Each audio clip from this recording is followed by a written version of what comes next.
When Eric Messerschmidt came on board and we started our conversations about what this movie is supposed to look and feel like, we were like so adamant about not pouring period piece like all over the movie. We want to like honor the fact that yes, it is 1950 and there's like a reverence that we want to approach the past with, but we also want the movie to feel wholly modern. Congratulations on just an incredible and truly touching film. I absolutely loved it. Thank you. Tessa. Nice to meet you. Nice to meet you guys. So for both of you, I'd love to know, what was it about Jesse Brown's story that made you want to be part of telling it? There's so much in Jesse that was immediately like so inspiring. I mean, obviously to do what he did when he did it was just pretty remarkable, and then on a slightly more personal note, when I was introduced to Jesse by way of the script and then reading the book, I saw so many pieces of overlap with my dad's story, who was a naval aviator 30 years behind Jesse. So, the kind of crazy cosmic thing about devotion is that, yes, I get to sort of introduce more people to Jesse Brown and Tom Hudner and the Brown family and the Hudner family, but also I kind of get to tell my dad's story too. So being able to do both of that in one movie has like kind of been overwhelming. For me, it was reading the script and having the conversation with JD.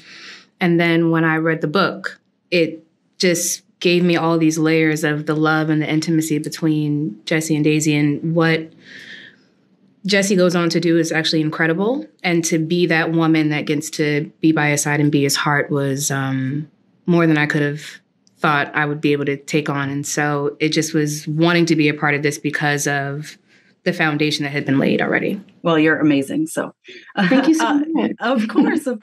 So JD, the visuals in this film are just gorgeous, like absolutely stunning. It's a joy to watch. It's a feast for the eyes. So can you just talk about filming like the aerial scenes, but also like the on-ground combat scenes? Yeah, I mean, from the beginning, when Eric Messerschmidt came on board and we started our conversations about what this movie is supposed to look and feel like, we were like so adamant about not pouring period piece like all over the movie. We want to like honor the fact that yes, it is 1950 and there's like a reverence that we want to approach the past with, but we also want the movie to feel wholly modern. And a part of that is really, it's based not just in sort of what happens on the ground, but I guess to start with how we shot the aerials, there's a like an intimacy with the planes that adds drama to our story. And one thing that you can do, speaking of no other films, but one thing you can do, in propeller plane aerials that you can't do with jet aerials is get really close. Mm-hmm. So a lot of what we wanted to focus on, I mean, we would joke often, like we want to be close and wide, like wide lens and be right behind the plane. So you really feel all of the micro movement. You really feel the wind beneath its wings.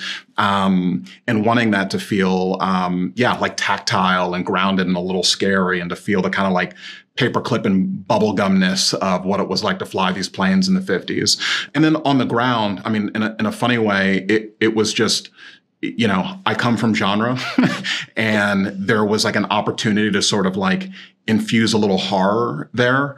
And a lot of our references sort of lived in science fiction and genre in terms of just how to make that scene pop and just feel like a totally different world than what the aviators are doing, in the first half of the movie. So that's what we were chasing, but wanted it to feel, again, not like just Granddad's war movie, but want it to feel kind of modern and exciting. Yeah, well, you accomplished that. And then, Christina, last question. If you want to just let me know what it was like to work with Jonathan Majors, because he's phenomenal in this. He's got to be incredible. It was exactly what you said. It was phenomenal. He's amazing.